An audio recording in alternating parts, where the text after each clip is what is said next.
Os cristãos na Galácia haviam sido ensinados que o caminho para a justificação diante de Deus, para a salvação, era crer em Jesus Cristo e em seu único sacrifício na cruz, como nós fomos instruídos.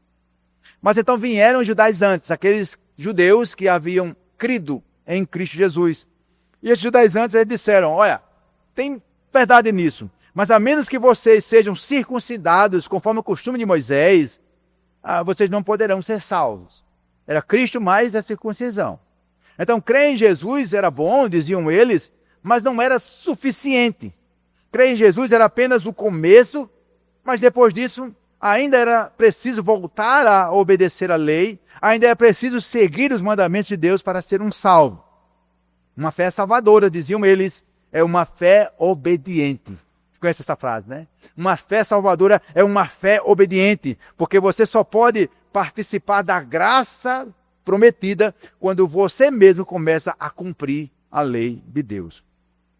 Algumas pessoas, meus irmãos, sugerem que o problema abordado por Paulo em sua carta aos Gálatas era simplesmente uma questão de etnia.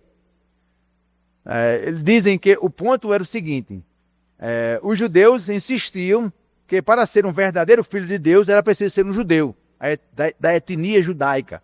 Um verdadeiro filho de Abraão, e para ser um verdadeiro filho de Abraão era preciso ser circuncidado e obedecer às leis do Antigo Testamento. Isso era o que os judeus pensavam. Paulo, por sua vez, argumentava que era possível ser filho de Deus sem ser um judeu e sem ser circuncidado. Todavia, a carta aos Gálatas trata de uma questão mais profunda do que apenas uma questão de etnia. A pergunta que Paulo está querendo responder não era simplesmente, ainda é preciso ser circuncidado no Novo Testamento? Mas, em vez disso, era como Deus o aceita como um de seus filhos e qual é o papel da lei na sua salvação. Você é salvo somente pela fé em Jesus Cristo ou pela fé em Jesus Cristo somada com a adição da sua obediência contínua à lei de Deus? A resposta para essa pergunta é bem clara.